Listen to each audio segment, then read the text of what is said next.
Αγιεκαθηγούμενες, σεβαστοί πατέρες, Your Eminences, Your Excellencies, dear professors, ladies and gentlemen, esteemed speakers, I wish to thank you for this kind of invitation. So my problematic, let's say, will try to provide an answer to some questions related to education, what we're supposed to do now that we face a new society, as the ones we've been discussing today, and since yesterday actually. A society that creates a society of information, of artificial intelligence, an ICT, let's say, enabled society. So how can school can reimagine this problematic, and of course how church can contribute to that, and how we can prepare faithfuls and devoted to be able to enter this new society. So the great changes that have been taking place throughout the life of many different generations, they haven't affected and influenced people's life. In other words, society, through the paradigm of median life, was more or less static. Nowadays, the pace of changes is such that we can all feel the great differences in our personal and diverse lives. These changes make people to change substantially his behavior throughout his life. So the question is how we can respond to the question how these lives are influenced, how society is influenced by the fact that the acceleration of progress has led to such a dynamic so that from one generation to another to see major changes that in the past would have taken place in 50 or 100 years. So the question is how we prepare ourselves and how we prepare faithfuls in order to be able to face these adverse challenges of the future. So we're at the fourth industrial revolution with all the new technologies that move forward to the future and, of course, create perplexed situations that we are unable to face. And as a consequence, we try to see things without being able to assimilate these changes and being rather not existent, absent. So new technologies have penetrated our lives and they change our life rapidly. Indicatively, we can say that on the technological side, since the mid-19th and 20th century, more changes have taken place against the changes that have taken place in 3,000 years. So these major changes, as we can all see and understand, re-identify and revisit how human relations and create new challenges, new problems, and new queries and questions with the rhetorical question, is man serving technology or technology is serving man? So the advancement of AI shows that people could be replaced by humans, and if this kind of happens, it becomes a person who cannot understand the true essence and notion of life. The whole problem starts from the total replacement of human relations in the field of life via technology. At the same time, the, let's say, fluidity and constant change of today's reality, of the postmodern world, creates an inefficiency to be able to adopt the existing changes and respond to new challenges. The artificial intelligence, which is, of course, the latest outcome of these efforts, has already influenced a lot our life and by changing our needs via this new digital ecosystem and automation. Nevertheless, we need to understand that in order to be able to connect to the human nature via artificial intelligence creates a lot of questions about the field of ethics, anthropology, science, philosophy, and theology. In other words, we try to find the meta-human without having able to identify human. So what are the features, what are the characteristics of our era? Are we talking about new characteristics, new features in our daytime that can make us understand and talk about a new period of human history? As far as we are concerned, there are.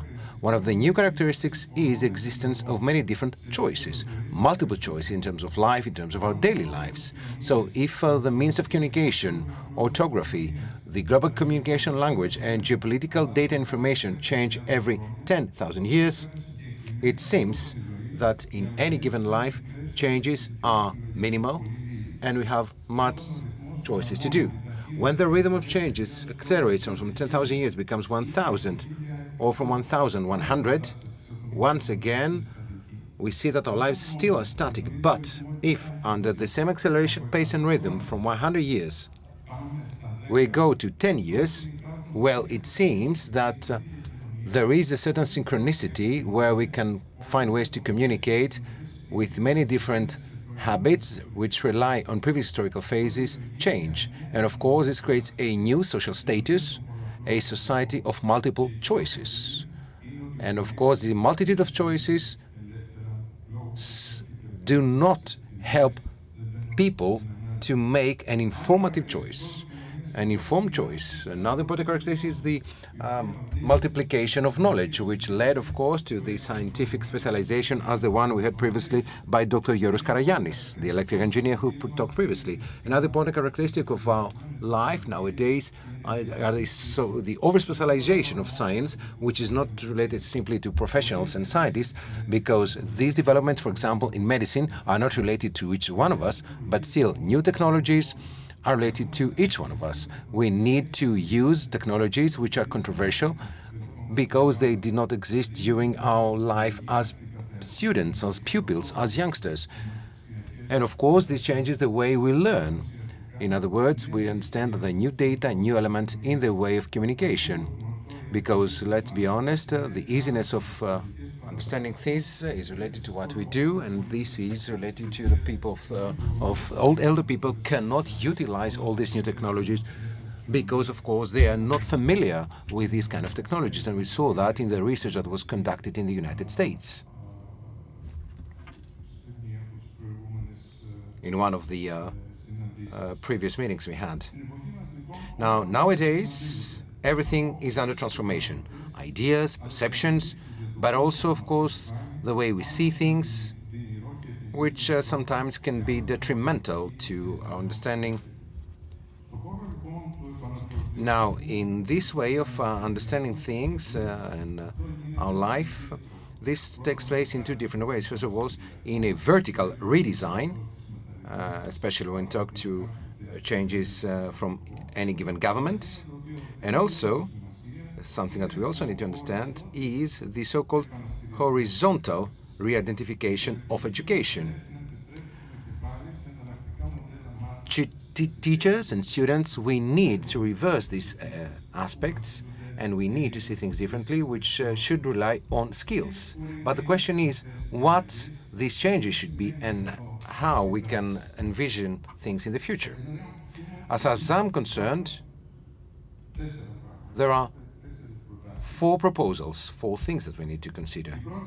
The first proposal suggestion is that we need to prioritize the digital literacy, and of course, today's young people should not only understand how to use technology, but they should understand technology and have critical thinking against this digital literacy. This will provide the opportunity to people to participate as informed people, to be able to challenge the results and the limitations and the ethical consequences of algorithms. Moreover, we need also to focus on adopting skills like critical thinking, critical analysis, resolving problems, and especially adaptability.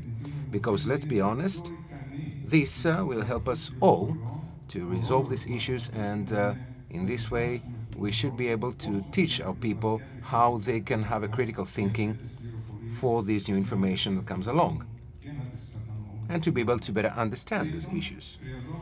Thirdly, we need an interdisciplinary approach, because artificial intelligence influences each discipline that might think: arts, pharmaceutical science, medical science. So tomorrow's citizens will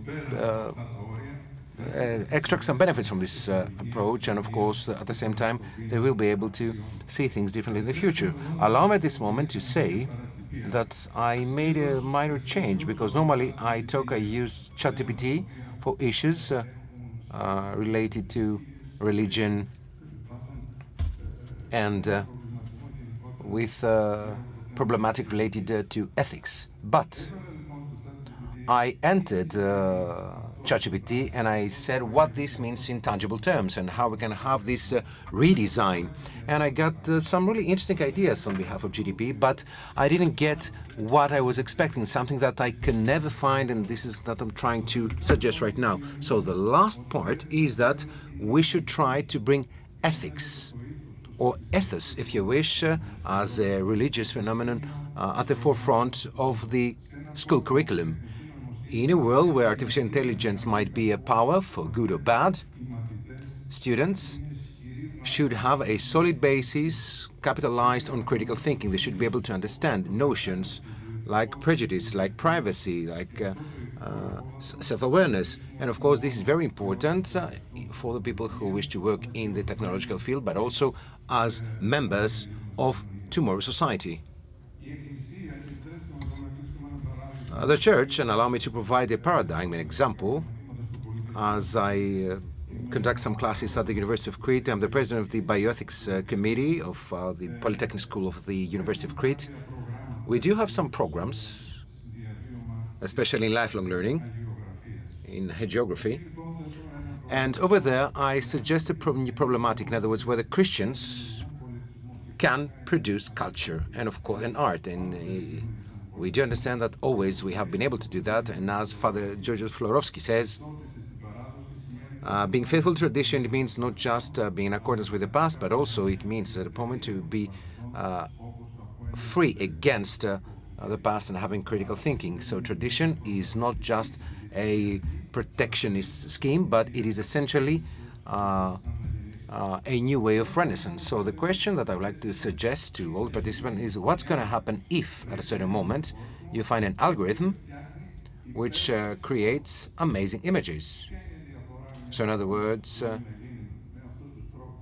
how we can see things as Mr. Karayan showed, and with a person who draws pictures. So I guess there is a difference.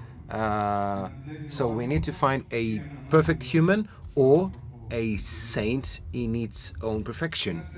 So a perfect human being is somebody who is infallible, so he believes that he is perfect. He shows that via his way of thinking, his way of behaving. But of course, a saint does not know that he's a saint, because being sanctity is not perfection, but it is an aesthesis of sin. Of course, sanctity is not a personal achievement. It does not rely on knowledge, on skills, on studies, but it relies on the way we live. Sanctity does not help you see the others as inferior, but superior. And of course, sanctity doesn't have any harshness, but it has emotional. And of course, a perfect can become the best writer and can lead actors and viewers to feel things and emotions. But a saint is a person who plays with light, who plays with winter, summer, and be able to help people alleviate the pain. A perfect respects the other, but of course a saint loves even people who are not loved. So in other words, a perfect can easily disregard things, but of course a saint does not disregard anyone. So it has always the aesthesis, the feeling that he is a human who is traumatized and needs to be supported. And of course we can fully understand and move forward and understand that saints have the saint agony that is expressed via the willingness to be able to express feelings, as it is the case with many humans who need to understand the grace of people. So a perfect man tries to find immortality and is led to failure. And of course, saints are the people of resurrection, and everything is about resurrection within the life of humans. So this is how we can actually see people and become people of hope. This brings us to a great philosophical question: is where humans rely, where do humans exist? So as we have machines that can replicate human behaviors, what does it actually mean to be a human? And what does it mean to be a man? So humans are a mystery, not a code that expects a hacker to decode it or to understand. So a man is a person, a human who understands, who over-understands. So a meta-humanistic society is a society where actually in transhumanism things are reinforced by technology, where the line between human intelligence, artificial intelligence is not clear. So as a church, we need to prepare tomorrow's people, tomorrow's faithful, to be able to live in an advanced technological society, but a society where we can actually understand the humanism in this society. So we need to prioritize in these qualities that artificial intelligence cannot replicate, cannot duplicate. So creativity, ethical crisis, and critical thinking. Education and training should become a refuge for a hub to be able to prosper via ethos, via ethics in a new world that is about to be created with machines. So to conclude, we are at a crossroads of education. So artificial intelligence holds major promises, but also at the same time, it challenges us to be able to re-examine, understand what it means to know, what it means to learn, what it means to become human. So as educators, and as of course as people of clergy, we need to help our pupils, we need to help our disciples, not just through skills and knowledge that they will actually need, but also through teachings, through values that will be disseminated. They want to understand as artificial intelligence is a tool, a useful tool for them to prosper, but they should not be replaced by artificial intelligence and their human aspects. Thank you.